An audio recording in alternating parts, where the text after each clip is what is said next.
Fairness Act. This bill would be an important step towards ending pay discrimination through transparency and accountability for employers. They believe we must provide paid family and medical leave, make childcare more affordable, and build pipelines for training that enable women to access higher-paying jobs.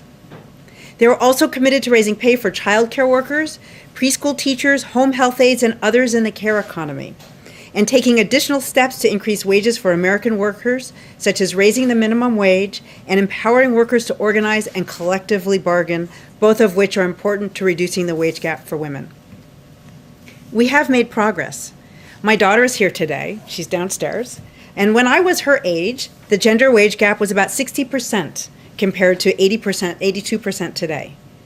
That said, there is still a lot of work to do. The Biden-Harris administration is working to make sure our daughters have the same opportunities that our sons do, and to make sure that every American is given a fair shot to get ahead in this country. These aren't simply women's issues. They affect all families, the ability of our economy to recover, and our nation's competitiveness. With that, I'll turn it over to Heather.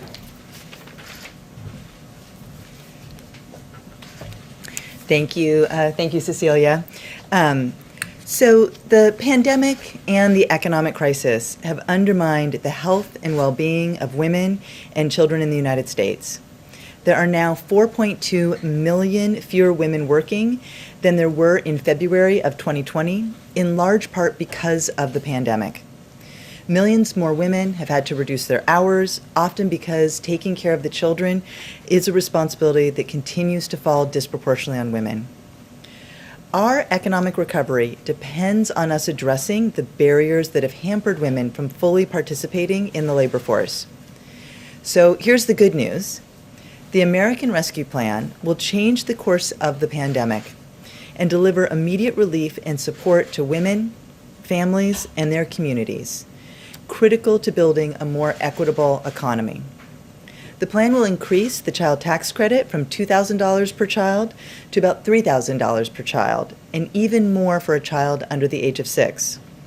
This means a typical family of 4 with 2 young children will receive an additional $3,200 in assistance to cover the costs associated with raising children. This will benefit 66 million children. The plan will also increase the earned income tax credit for 17 million workers by as much as $1,000, benefiting many cashiers, food preparers and servers, and home health aides, those frontline workers who have helped their communities get through this crisis, many of whom are women, many of whom are women of color. The plan also expands child care assistance, helping hard-hit child care providers who are disproportionately women of color cover their costs. And it will give families an additional tax credit to help them cut their child care costs. Families will get back as a refundable tax credit as much as half of their spending on child care for children under age 13, so they can receive a total of up to $4,000 for one child or up to $8,000 for 2 or more children. If we add it all up, these are historic actions that will not only help rescue our economy, they will help support our country's women and their families. But we know, as Cecilia pointed out, we have to do more to close the wage gap and to take steps to ensure that all women, especially women of color, have their shot to get ahead. And so with that, we will take some questions. Okay, Jennifer, kick us off. Okay, thanks. Question for you both. This is on racial economic gaps. During the campaign, President Biden talked about wanting the Federal Reserve to close income gaps, and he wanted to measure the progress they make in closing those racial economic gaps. Would you be willing to say if any steps have been taken so far towards requiring that sort of thing? Is the White House still interested in talking to Congress about amending the Fed Act to require some sort of measures?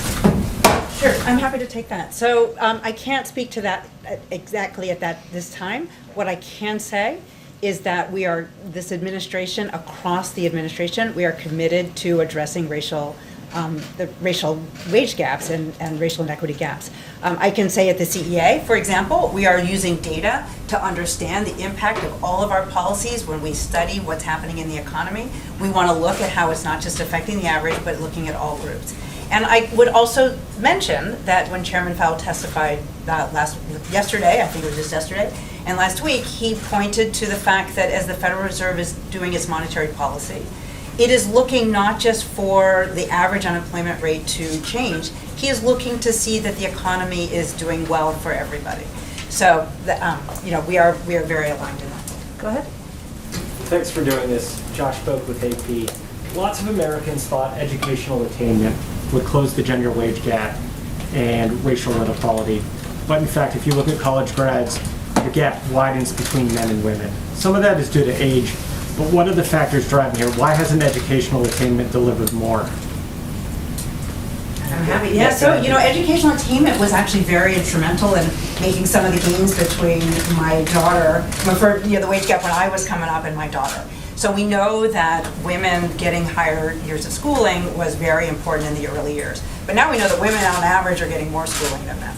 So that is why it is not contributing as much. And what we see then is that there are other factors. So we see that the wage gap among young adults is actually fairly small, and it opens up, particularly when women start families, which is why the care economy and the efforts we're making to ensure that workers, not just women, but all workers, can balance work and family is going to be so important. We also know that flexible workplaces is very important for helping workers to balance work life, the work responsibilities and job responsibilities. Claudia Golden at Harvard, for example, has found that the wage gap is smaller in occupations such as pharmacists, where there's just more flexibility baked into the occupation. So there's still more work to be done, and I think it really goes to helping women in particular, but all workers balance responsibilities of family and work. Karen? Heather, you had cited the statistics on 4.2 million fewer women now in the workforce than before COVID. The president has said that women dropping out of the workforce during the pandemic is a national emergency. Are there new measures under discussion now specifically on that issue to reintroduce women back into the workforce, part of the Build Back Better plan, and what can be done to bring them back in? It's a great question. The most important thing that we need to do is wrap our hands around this pandemic, right? So the steps that were taken as a part of the American Rescue Plan to, deal with the health crisis, make sure that the vaccine gets out, all of those things, that is certainly going to be an important step forward so that schools can reopen safely. And then, of course, there are funds as a part of the American Rescue Plan, historic investment in child care centers to help them reopen safely. So part of what we see in this decline in women's employment is because of the fact that they're responsible for children, the fact that child care centers have closed, schools aren't open, families are trying to telecommute, or they're trying to go out to their job and cope with children not having adequate care or the right care. That is really, I think, going to play an important role in getting folks back in to the labor force. And I want to stress that's on both sides, right? In those caring economy parts of our economy, these are jobs that are disproportionately held by women. So in making sure that schools are open and childcare centers are open, we're helping those women as workers and also as parents and caregivers. So I think those are some of the first steps that we need to see. But over time, making sure that, as Cecilia said, making sure that we have that strong foundation of the care economy on issues around childcare, also issues around how we help families that have someone who needs some extra care or sort of later in life issues, the aging and the disabled, along with making sure that we have workplace flexibility and we have paid leave. These are all things that help make it possible for people who have care responsibilities to be full members of our economy and our society. Andrea and then Lisa, and then we gotta wrap it up. Okay. Sorry, it's equal pay day. Just real quickly, in terms of the infrastructure package that's coming next, right? So that we're talking about quite a lot of money, $2 to $3 trillion. What specific things do you think essentially have to be part of that, and what role in all of this does the sort of your push for the federal minimum wage increase play, and how do you convince Congress that that's an essential part? Well, I can take a stab at that, and then we know that the president has been so clear throughout the campaign and into governing on what his values are and where he wants to guide this economy, right? That we're focused on how we can deepen, strengthen, broaden the middle class. It's why we're so focused on equal pay day, because we know that women are a key part of, make up the workers that make up the middle class. And he's been very clear in his support of raising the minimum wage to $15 an hour, that these are the kinds of focus that we need to have as the agenda is built out. This is what he's asked us to focus on. Alongside this, we need to make sure that we are making sure that the economy is directed at enhancing, supporting, building American competitiveness so that we're creating those good jobs and they're available for all people, not just some people, but people all across these United States. Yeah, I guess what I was just going to add to that is that this next package is really about investing in our future and making the kinds of smart investments that we know will increase growth, and we want that growth to be widely shared. So the idea is not just to increase the size of the pie, but to ensure that everybody gets their slice, unlike many policies that have followed in the past. Do you need to like include some kind of private sector initiatives to nudge those companies that aren't moving along as quickly? Look, we really can't speak to the specifics. I think you're used to Jen saying she likes to keep her job. I'd kind of like to keep mine too. So we are looking at the most effective ways in order to make these kinds of investments that we know are just so important to our economy. Thank you so much. I think just to follow up on Karen's question, making sure that there is support for the women is one thing, but will there be any concrete measures in the Build Back Better plan to make sure the 4.2 million women have jobs to return to? Right, that is the exact purpose of the American Rescue Plan, right? The whole purpose is to get us through this pandemic and to help our businesses that are viable stay in business, to help the workers who need help paying their rent and getting food on the table, to stay engaged and not just imagine that they're going to drop out forever. We know that the longer that we have the economic crisis and the longer that workers are out of the workforce, the harder it is for them to come back. So that is the entire focus of the American Rescue Plan, is to get us back on track so that by next year we are back to essentially full employment. All right, thank you both so much for coming. Thank We'd love you. to have you back. Thank you. Okay, I just have a couple of other items for you all at the top. As you know, this afternoon, the President and First Lady will be joined by Megan Rapinoe and Margaret Pearce at the White House for a virtual event with other members of the U.S. Women's National Team, where the President will sign a proclamation marking Equal Pay Day. Additionally, the second gentleman is in St. Louis, Missouri for a listening session on gender equity in the workforce. As Cecilia and Heather just detailed, the pandemic and economic crisis have undermined the health and well-being of women and children. The American Rescue Plan provides help for women and families by increasing the child tax credit, expanding child care assistance, and providing women and families the relief they need. It also provides $130 billion to help schools serve all students and reopen. Yesterday, on the anniversary of the Affordable Care Act being signed into law, the President, of course, traveled to Ohio. It was a great trip, where he announced that the administration would expand access to health care coverage by extending the special enrollment period until August 15th. I know a number of you noted that, but I just wanted to reiterate it since it was late in the day. This morning, the President was proud to sign into law the Save Lives Act. The bipartisan piece of legislation will give the VA the ability to provide vaccines to all veterans and boost vaccine efforts for veterans, families, and caregivers. It's truly a testament to what government can do when we work together. He's grateful for the leadership of both the Senate and House Veterans Affairs Committee, both chairs Mark Takano and John Tester, and ranking members Mike Bost and Jerry Moran. As we announced this morning, but to give you a little bit more detail, the President will travel to Pittsburgh, Pennsylvania next week on Wednesday, March 31st, where he will deliver a speech laying out more details of his plan to build the economy back better. Over the next several days, and this is probably why they were hesitant to give more detail, he will continue meeting with his economic team to finalize details of his proposal, including the scale, scope, and final policy components. His focus, of course, will be on investing in America's workers, making sure the tax code rewards worth, not wealth, delivering on the promises he made to the American people when he was running for president. With that, go ahead, Josh. Thanks, Jen. On the shooting in Colorado, the President said Congress must act. Senate Majority Leader Schumer has also said the Senate's poised to act. But Vice President Harris said today on CBS that she thought the change would have occurred after the Sandy Hook shootings. And I'm curious, what does the President think is different this time, and how has he changed his approach so that this administration can pass these changes when in the past it failed? Well, first, the president shares that sentiment, as I think many Americans do, that when we saw 20 children murdered, when we saw 6 adults murdered, that would turn the tide of Congress. We have seen data and statistics still across the country still broadly support background checks. I think it's about 80% of the American public support background checks, including a good percentage of gun owners support background checks. We've seen states take action since that time. A number of states across the country have put in place a number of laws. Sometimes states are the leaders, as we know, and we've seen in other areas of policymaking.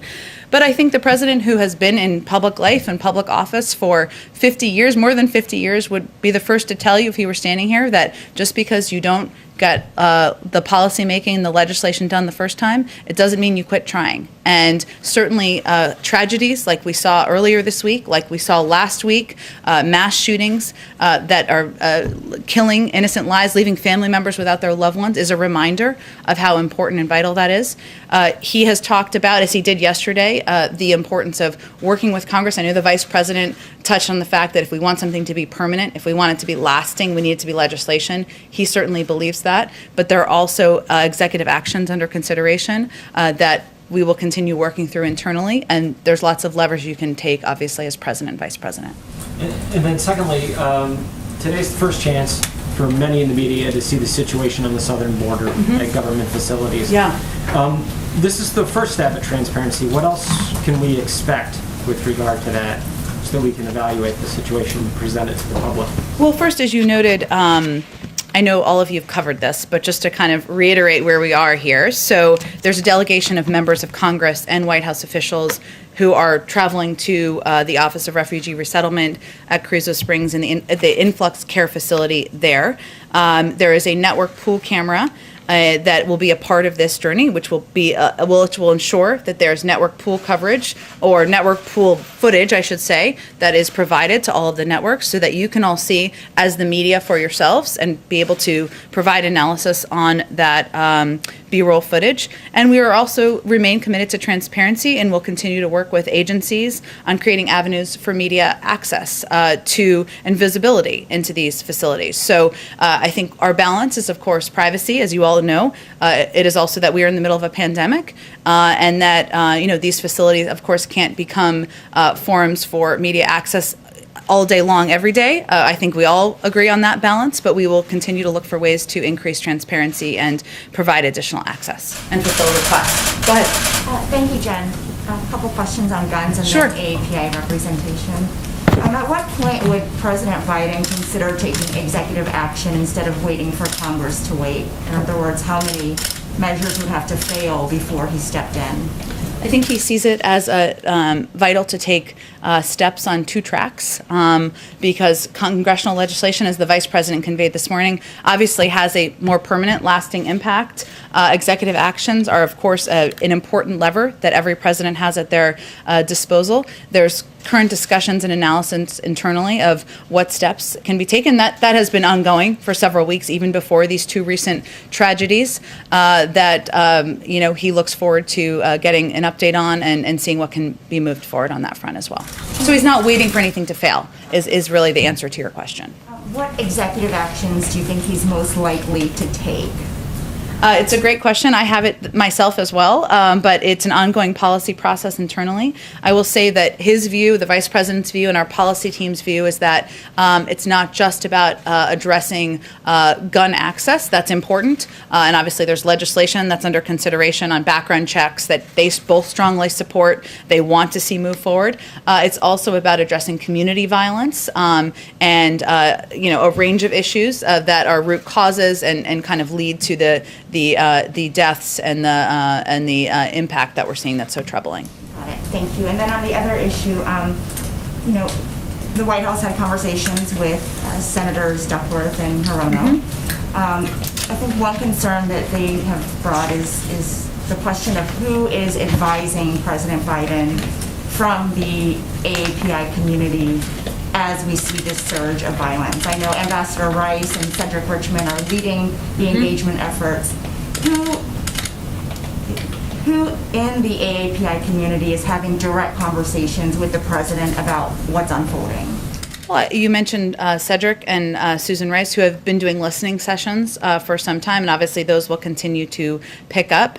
Obviously, the vice president, who is the first in the meeting and the last in a meeting on every issue, including the impact of the violence and the threats and the that we've seen increase over the past several months against the AAPI community. As a member herself of the AAPI community, is certainly playing an important role on that. And as we noted in a statement we released last night, we are also adding a senior level Asian American Pacific Islander liaison who will ensure the community's voice is further represented and heard, not just around crises, not just around an increase in violence, but in general, and playing an important role with a seat at the table. And to be clear, this is a new position in addition to the one over in public engagement?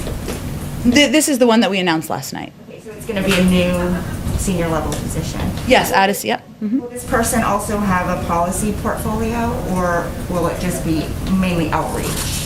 I can get you more specifics. I mean, I think that when all the roles that are in our playing liaison roles, typically have a seat at the table on a range of issues. So whether it is healthcare or climate or community violence, so typically it's having a seat at the table on a range of topics, but I can see if there's more specifics. Obviously, we have not hired yet because we just announced this last night.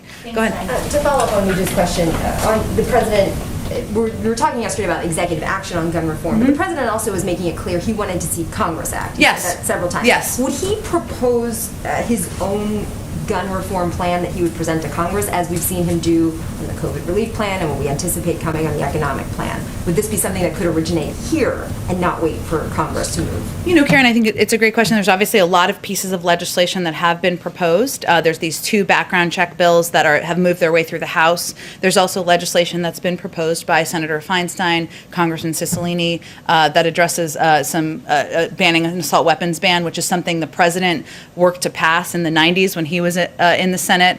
So there's a range of steps that can be taken to increase gun safety measures. What our team is looking at now is what is the legislation that's out there? Are there any gaps that need to be filled? Policies or proposals that have been introduced in the past that could be reintroduced.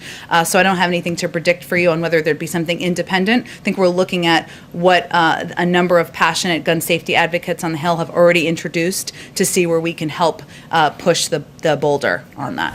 Has the president spoken with any of the families of the Colorado shooting, any of the victims' families?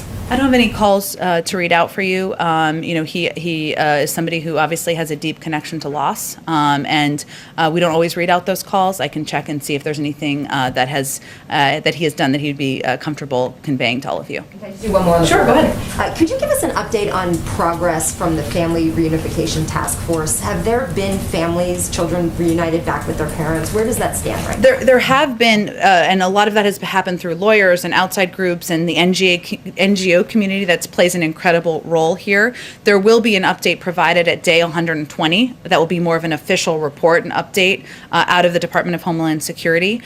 So in advance of that, I'm not sure we'll have incremental updates, but there have been some progress made thanks in large part to the work of legal experts and NGOs on the outside. The task force is working with those NGOs? They're in touch with them as well, but we'll have our first formal update at day 120, and then I believe every 60 days thereafter. Go ahead, Jeff.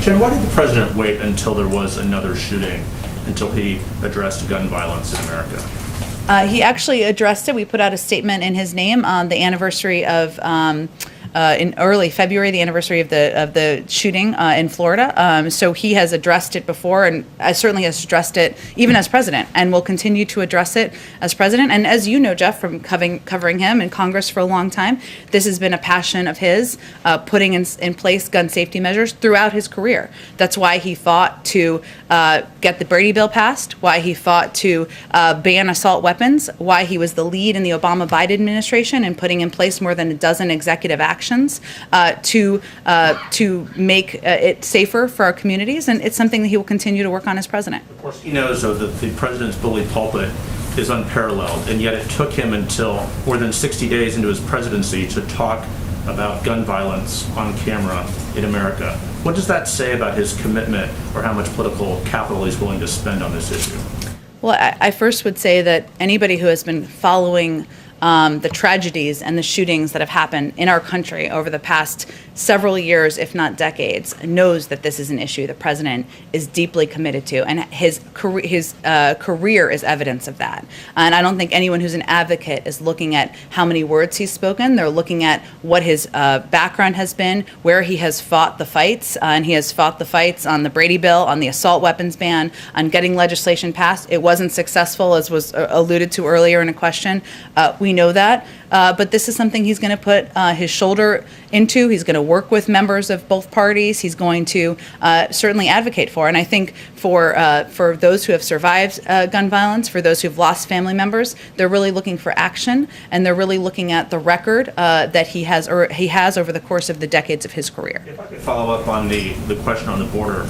The access being granted today for the pool is of a facility that is aspirational of where you want to move these children. Mm-hmm. What about access to the facilities where there is overcrowding and there is an actual problem? Why was this one chosen over the... We're also open to providing access there, and this is just the first step in a process of providing greater access to the media. And when would that decision be made? You said earlier in this week that you would be working on access. Is this the only access, or will that be coming? No, I would consider it's ongoing, and we wanted to provide pool coverage, as you all know, who are in the television field of television, that allows for a video camera to provide access to all the networks. We felt that would be a good first step, and we're looking forward to continuing to engage about how to provide increased access. Would you agree, though, that you've chosen the facility that is the aspirational facility as opposed to the problem at this moment? Well, I would say we all agree that the Border Patrol facilities are not places where children should be. They are children should be moving more quickly through those facilities. That is what our policy central focus is right now, as you know, Jeff. And it's also becoming a public health concern because of the number of kids who are moving through those facilities and the fact. Why not show those to the American people? We will, and we are working with the Border Patrol and with DHS to determine how we can do that. Go ahead, Jennifer. On Iraq and withdrawing U.S. troops from Iraq, could you please give us an update on Iraq's request for the start of talks on that withdrawal, please? That's something we are looking forward to convening next month, and I'm not sure if I have an update other than to convey that we look forward to our strategic dialogue with the government of Iraq over the month of April. The meetings will further clarify that coalition forces are in Iraq at the invitation of the Iraqi government and solely for the purpose of training and advising Iraqi forces to ensure that ISIS cannot reconstitute. And we are committed first and foremost to Iraq's sovereignty. We look forward to these important discussions with Iraqi leaders on the future of our partnership that will convene next month. Go ahead. Got a couple of quick ones for you. So on Nord Stream 2, that is an issue that keeps coming up in the relationship with Germany. Mm-hmm. How soon do you think those sanctions will be implemented? And has the president had a chance to discuss this issue at his level with the Chancellor of Germany? I don't have any calls, although we do read out the calls that he does. So you would certainly know if he had a call with the Chancellor of Germany, I can assure you. So not a new one that I'm aware of that you are not aware of.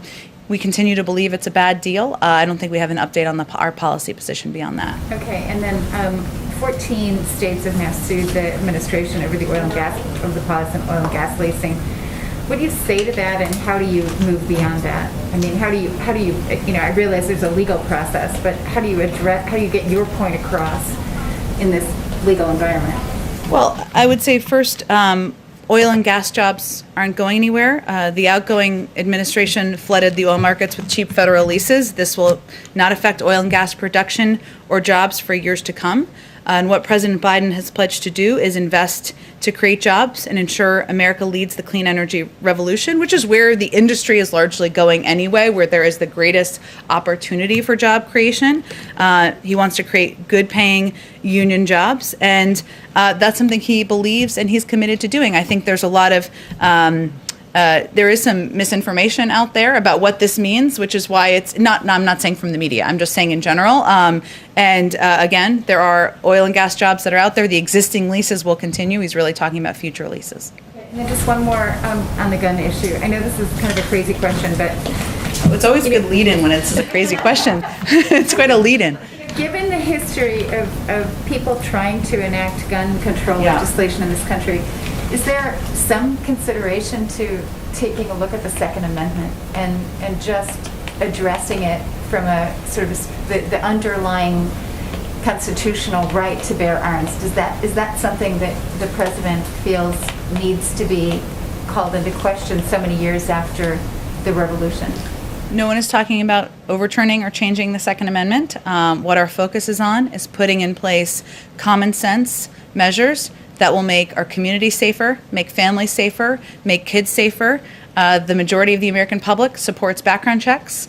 The majority of the American public does not believe that anyone needs to have an assault weapon.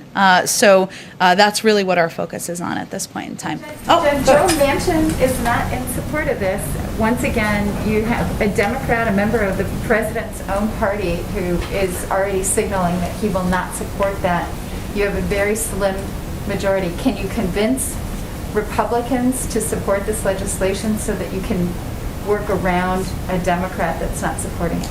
As the president said yesterday, we don't know yet. He hasn't done the vote count, but it is certainly an issue he will talk to members about and convey why he feels it's so important, that it's shouldn't be a political issue, that keeping our community safe, families safe, looking at the track record as what has worked in states, which is very informative, and actually to Josh's earlier question, something that we know more about now than we may have 10 years ago.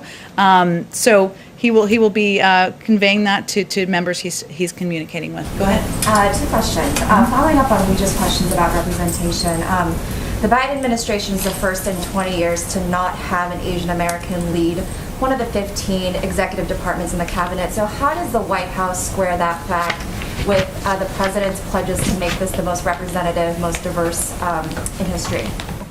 Well, I will just say the president remains committed to making sure this is the most diverse administration in history. That has always been, remains our goal. We've made a lot of progress. We have the most diverse cabinet in history. But we will continue to make progress.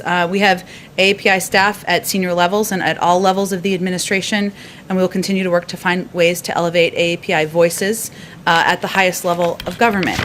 There are a number of cabinet level. I know it's not 15 members, but just to note, obviously Catherine Tai, who received overwhelming support in the Senate in her approval to be confirmed for USTR, Julie Su at the Department of Labor, Kiran Ahuja, I'm going to butcher that name and I apologize to Kiran, at OPM, Todd Kim, the Assistant Attorney General at DOJ. So we will continue, and obviously there are more positions and roles that we need to fill. And I will say first and foremost, the president's view is that we need to listen, and that is an important component of how we're communicating with members of Congress as concerns arise, also with leaders in the community, as he and the vice president did last Friday, why it's so important as we look to policy making to have senior members of our administration do listening sessions in the community to determine how we can best address needs. There's personnel, of course, and we will continue to work toward that. There's policies, and that's part of our objective and our focus at this point in time. And also a quick one on guns. The president also talked several times about a federal assault weapons ban, and I'm wondering how he plans to build a coalition around that, even when that policy is something that is opposed by many moderate Democrats in Congress. Well, though it is supported by the majority of the American people, and that is an important fact. It's something that he has long had a view and a belief that no one needs an assault weapon, that it is not something that should be a part of what people have access to in this country. And he will continue to, so it's like, you're asking kind of who will he talk to, or who will he plan to build a coalition in Congress to build that support? Well, part of it is certainly communicating with the advocates. It's communicating with outside groups, with gun owners, many of whom will tell you that they don't believe they would support an assault weapons ban. Communicating with leaders in states where laws have been put in place that have been impactful. And obviously having conversations with members he's known for some time, having them at the staff level, and determining if we can find a path forward. Go ahead. Thank you, Jen. I'd like to ask you two questions. The first about marijuana, and the second about a bit of a historical mystery I'm hoping you could help us solve. Okay. There's a lot of setups for these questions today. I like it. Go ahead. Sure. So Vice President Kamala Harris says that she is a past marijuana smoker. She said, quote, "It gives people joy, and we need more joy in this world." She is with a clear majority of the U.S. population in supporting marijuana legalization. According to polls, 2/3 of people do, including about half of Republicans. Yet last week, the Daily Beast reported that there were dozens of White House staffers who were either disciplined or terminated from their jobs for past marijuana use. You seem to confirm 5 terminations on Twitter. And my question is, why would President Biden allow this to happen, especially considering the White House staff were led to believe that pot use would not be disqualifying, and especially considering the Vice President is herself a former marijuana user? Well, let me first say that what we tried to do as an administration was work with the security service, who actually makes these determinations about suitability for serving in government. In the past, and I served in the Obama-Biden administration, the rules were actually far more stringent.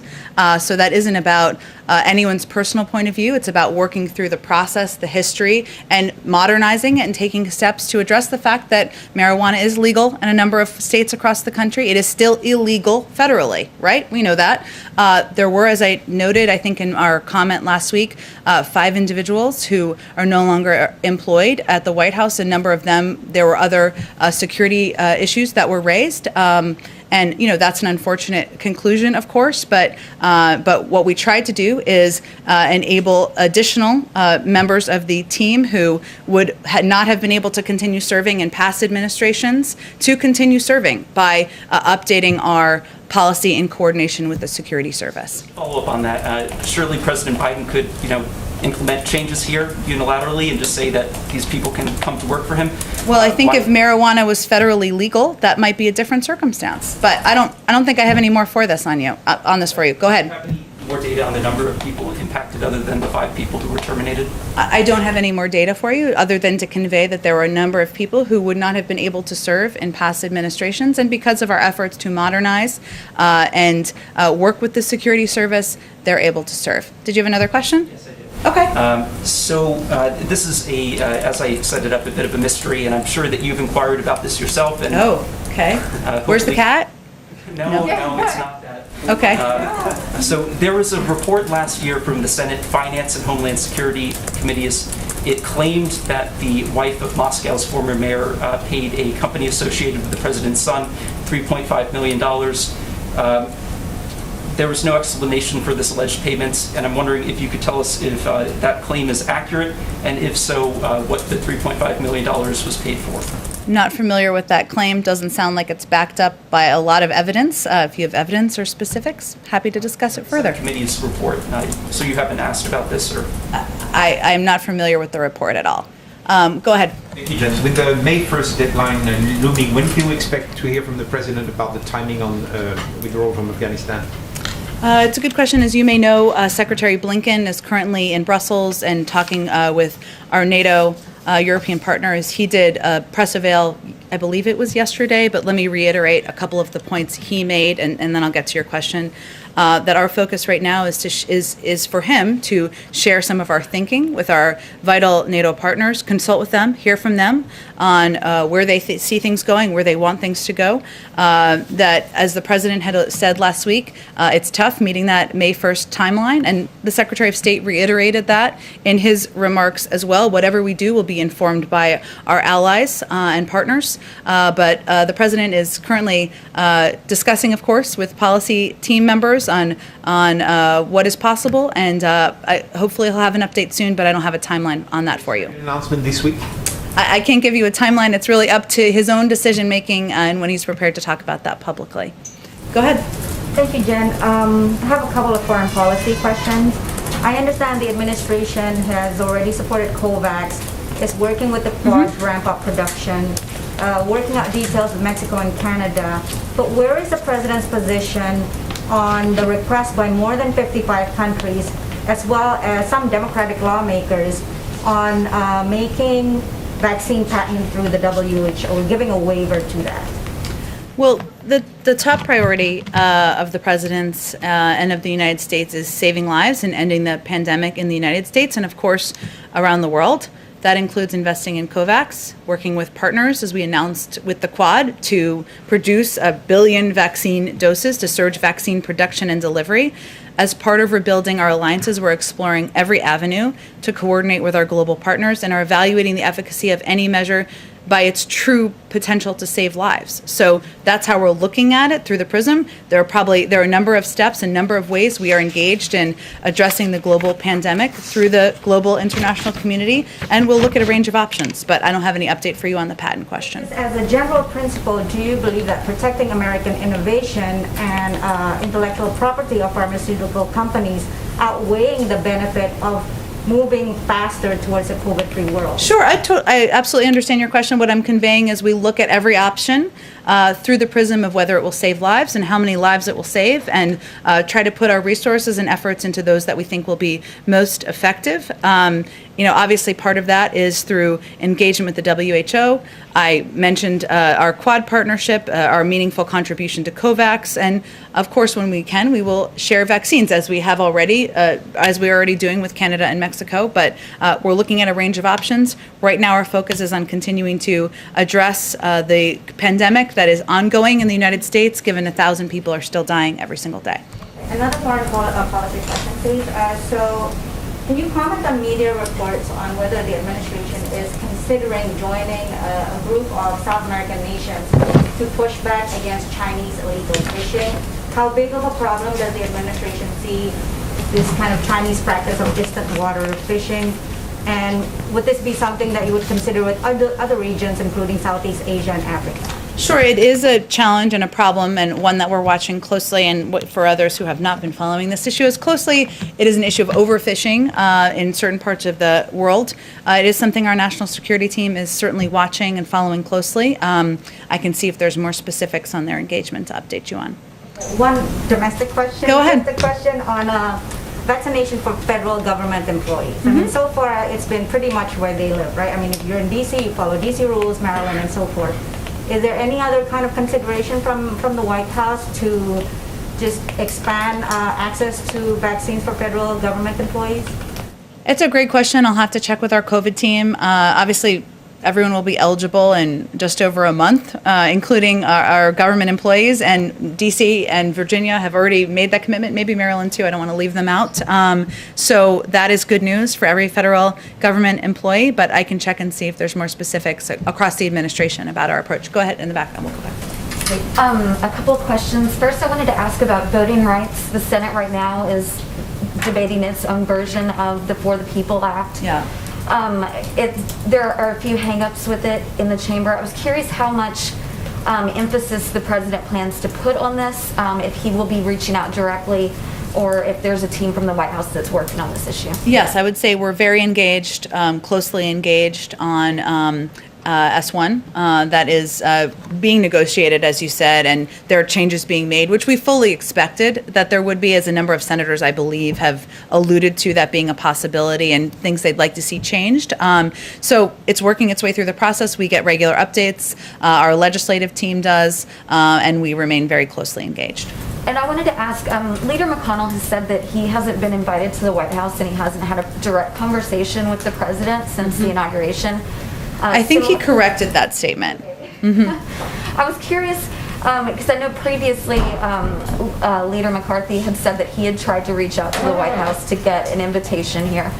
Does the president plan to have some sort of big, meeting with leaders from across the aisle where we would see photos of them together and things like that?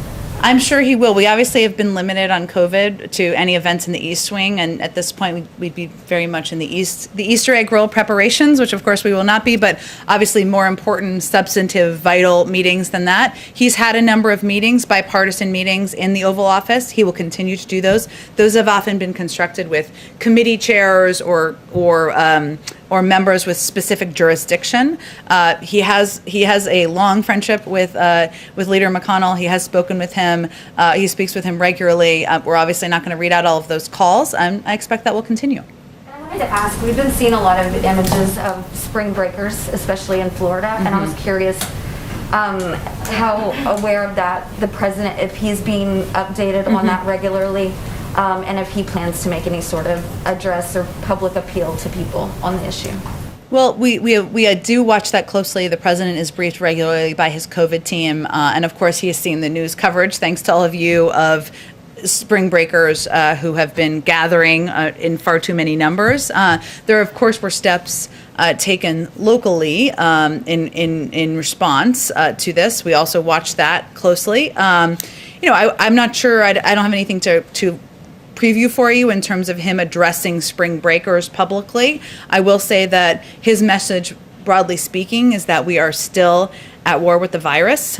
This is still a threat to the lives of the American people. We need to be vigilant. We need to wear masks. We need to hand wash. And that is a message, of course, directly to anybody who is not abiding by the recommendations of public health officials. Just one more.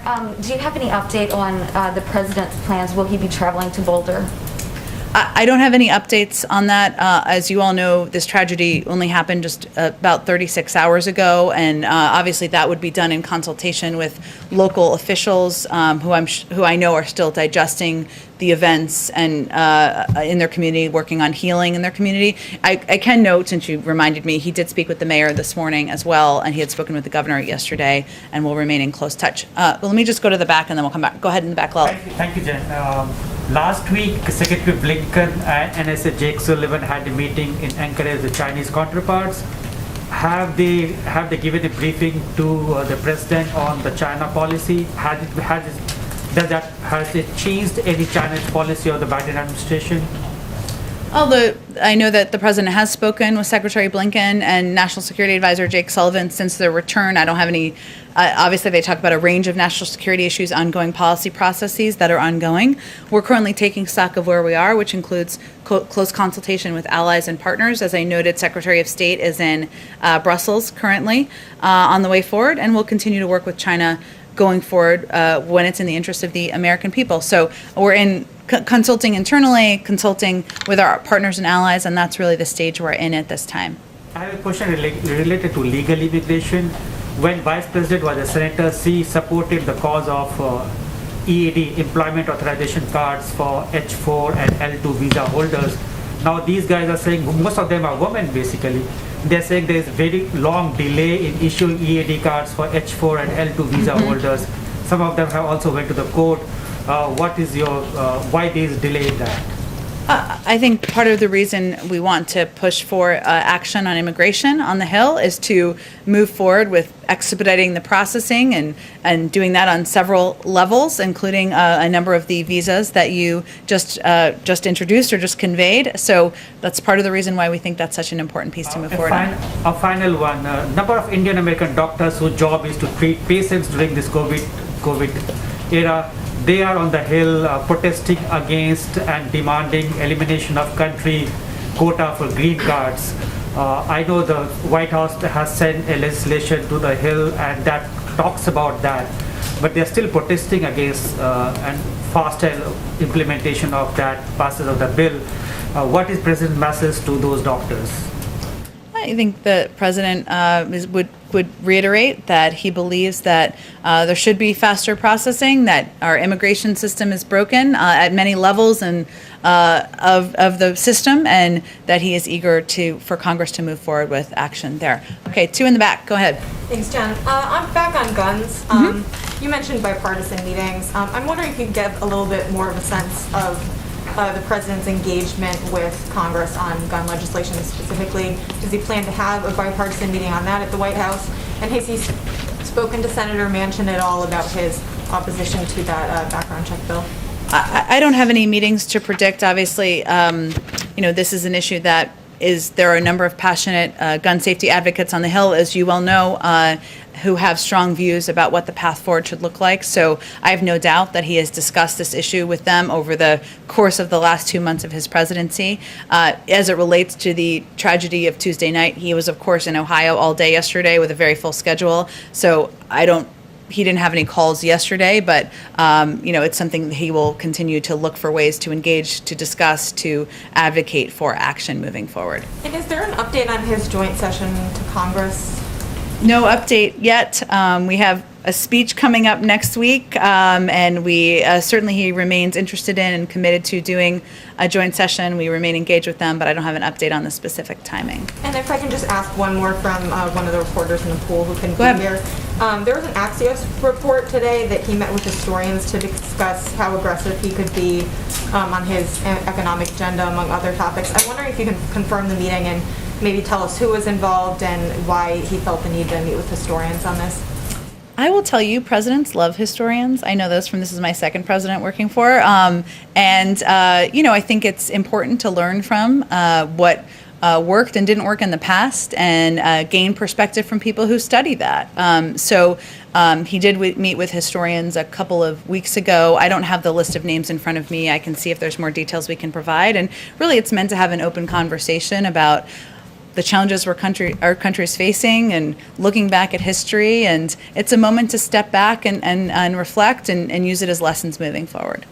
Go ahead. Thanks, Jen. A few on spending, one on taxes as well. I know you can't get into specifics at this point, but what the president is being briefed on by his economic team in the upcoming days, is this an infrastructure package? Is it the president's Build Back Better plan, combination of both? Give us an overview of what it is. Well, our Build Back Better agenda, his Build Back Better agenda, includes a number of components that he talked about on the campaign trail. Infrastructure is part of it, making the tax code fair and one that rewards work and not wealth is part of it. Doing better by our caregivers is part of that. Increasing access to health care is part of it. Investing in our clean energy economy is part of it. There are several components he talked about on the campaign trail. And right now, what he's talking with his economic team and advisors about is what the scale, the scope, and the components will look like in what he's going to move forward and propose next week. The $3 trillion number has been put out there. I know the White House hasn't confirmed that, but is it possible that it goes above $3 trillion? Like, is $3 trillion viewed as the cap, or it's certainly possible it could go even higher? Well, again, I think what we're looking at is all of those components, as I just laid out, all of which will not be in a speech next week, right? This is big components of his agenda that he talked about on the campaign trail. So, and right now he's having a conversation about the scale and the scope of what proposals look like. There's lots of ways to frame it, to shape it, to size it. So I don't have any more to predict for you. Last one on this before taxes. Speaking of size and scope, it's possible if it gets broken up that infrastructure could be one. So what does the White House view as infrastructure? What falls under that umbrella? Under infrastructure, there's a lot of ways to look at infrastructure. I can't preview for you. I know you're not exactly asking this, what will be in the package that he's still discussing, but obviously roads, rails, and bridges are part of what everybody historically thinks about. But there's also components like our cyber infrastructure. There's lots of ways to look at infrastructure, but what is in a package that he proposes in the coming months, I don't have anything more to detail for you. And then on taxes, the White House says now that families who make up to $400,000 won't pay a penny more under the president's potential plan to the federal government in taxes. So, which is 98% of families. So what about individuals? If you're an individual and you make up to blank, you won't pay more to Uncle Sam. What is that number? $400,000. So the individual number is going to be the same as the joint filer number? Well, no individual making less than $400,000 will pay more in taxes. So if you're an individual and you make $300,000, let's just say. That's less than 400, right? You're a married couple that makes 300 and 150. That's more than 450. The 300 isn't going to. Traditionally, taxes, the joint filers pay about, it's double. But you're saying now it'll be the same rate. I think we'll have more to say when we actually roll out a tax proposal, which we have not done yet. So this is a commitment he made on the campaign trail, which he's committed to abiding by. But once we propose a tax proposal, we'll have more to discuss on it. So just to be clear, individual filers, if you make up to $400,000, you're an individual, you will not pay a penny more, just like families won't pay a penny more. That's right. Jen, a quick one, as the poller from a TV colleague who can't be here today. Yeah. Can you give us an update on Major and Champ and whether they're at the White House? I was waiting for this to come up. Of course. Champ and Major are here at the White House. They joined the first family at Camp David last weekend and returned with them on Sunday. Dogs will come and go, and it will not be uncommon for them to head back to Delaware on occasion, as the President and First Lady often do as well. Is it about the dogs? On Colin Call, he's one of the president's nominees Yes. for the top Pentagon post. He barely just made it out of committee right now. Can you say, is the White House still behind his nomination? It's been controversial from the beginning. Any thoughts on that? Absolutely. Colin is qualified, he's experienced, and he would bring an incredible reservoir of perspective to the job at the Department of Defense, and so we look forward to his confirmation. So no consideration whatsoever of withdrawing his nomination? If I could close the loop on a Leader McConnell question. You said they speak regularly. He says that they've only spoken one time. He corrected his statement saying they spoke one time on Burma. Have they spoken beyond that one time? I don't have any more calls, I don't think, to read out for you, which we will not make a case of doing, as you know, so I don't have more to read out for you. Has the President's definition of bipartisanship changed since he arrived in office on January 20th? No, his definition of bipartisanship has always been working on behalf of the American people and governing for all people, whether it's Democrats, Republicans, independents, and moving forward on proposals and policies that will make their lives better. With or without Republican votes? Well, he doesn't believe that bipartisanship is defined by the zip code here. He believes it's on how we can deliver relief to the American people. Thanks. Okay, thanks, everyone. Do you have any timing when you might announce a replacement for Neera Tanden? I do not, but Shalonda Young is confirmed. She will be the acting, and so, but I don't have a personnel preview for you on that particular role. Jen, can I have one more question on China vaccine diplomacy? Is the administration doing anything specific to push back against requirements by China for countries to cut back or reduce ties to Taiwan? Is the administration? I will check with our national security team if there's anything for that on that for you. Thank you. Thank you.